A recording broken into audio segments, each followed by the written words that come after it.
Britain witnessed one of its largest ever far-right protests on Saturday. At Tommy Robinson's Unite the Kingdom event, several figures linked to the far-right from across Europe and North America, they delivered speeches, but the highlight was an appearance by Elon Musk, billionaire and owner of X.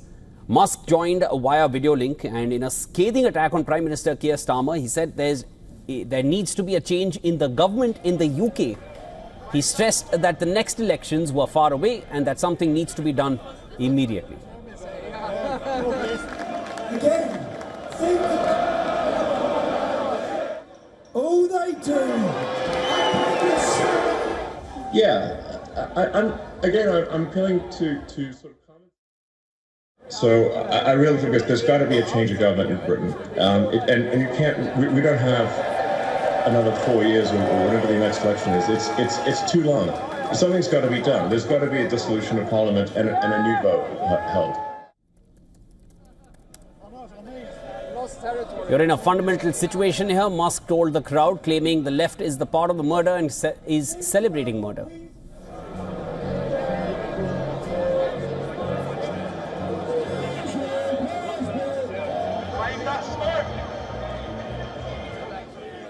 This is a message to the reasonable centre, the people who ordinarily wouldn't get involved in politics, who just want to live their lives. They don't want. They're quiet. They just go about their business. My message is to them: if this continues, that violence is going to come to you. You will have no choice. Now, this is not the first time. Back in January, Musk had attacked Starmer over his government's handling of the child rape crimes in northern England, which is an issue long been seized upon by far-right figures, in particular Robinson. The rally comes amid growing anti-immigration sentiment in the UK as Brexit supporter Nigel Farage's hard-right Reform UK leads in polls, and protesters target hotels used to house asylum seekers. The Metropolitan Police said at least 25 people were arrested after the clashes erupted with the protesters, and as many as 26 officers were injured. The Metropolitan Police, which estimated 110,000 to 150,000 people had turned out, significantly exceeding the estimates made by organizers, and said that the clashes broke out after some attendees tried to enter so-called sterile areas near counter-protesters, and around 5,000 people had attended a stand-up to racism march which began around a mile to the north. About 1,000 police were deployed to keep the rival groups apart. Now, one of the counter-protesters said that despite the much smaller size of the anti-racism rally, it was really important to safeguard the right of protest, the right to protest. Another one said that it was important to take a stand against what he said was an awful rise of the right wing and fascism generally.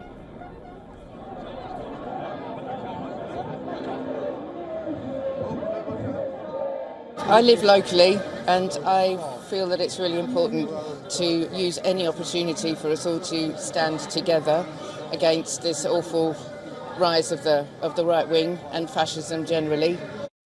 I've come from Cambridgeshire, and I think it's really important to safeguard the right to protest, first of all, but also I'm just really against racism. Some of my closest friends are brown.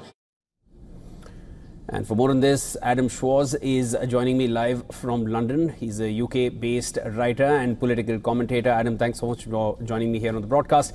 How do you assess the developments? And with a turnout of nearly 150,000 people, the protests clearly have strong intent behind. Can this lead to the fall of Kier Starmer's government?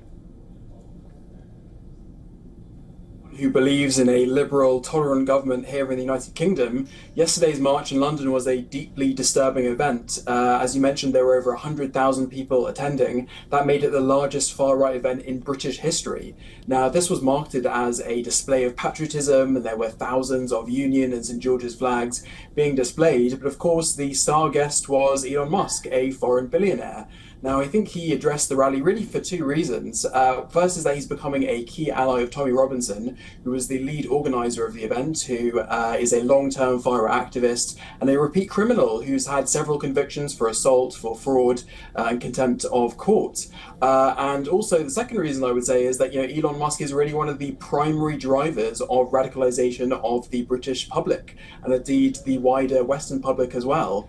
And through his X platform has really weaponized it to ensure that it's become a sort of far-right disinformation vehicle.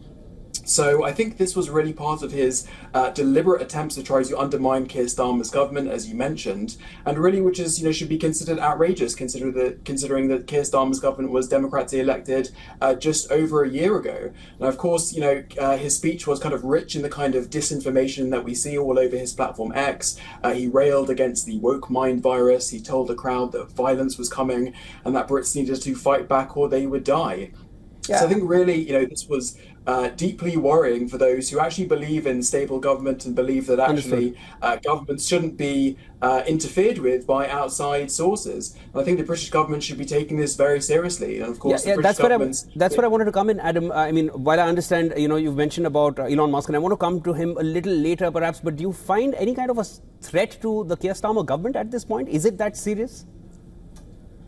I think it's sort of an indirect threat. I mean, the reality is that Kier Starmer's government has an extremely large majority, and really, Elon Musk or these, protesters don't really have the power to collapse that, because ultimately it would take a huge internal rebellion to want to dissolve Parliament. Of course, no government is going to want to do that when they have such a large majority. So I think it's really indirect in the sense of the problems that it creates for Kier Starmer in the way that this is being covered by partly the media in the UK, and really the way that it changes the narrative here. And of course, we know that the kind of radicalization we've seen over the past few years actually can lead to violence on the streets. We saw that last summer after there was a terrible attack, and ultimately that led to far-right protests all over the country. So I think really it's an indirect threat, but certainly it's not something that I think some would be worried in terms of an imminent threat to his government. Yeah, maybe not an imminent threat, but definitely, as you're saying, it can't be ignored, and it is definitely, it needs to be taken seriously. But now let me come to Elon Musk.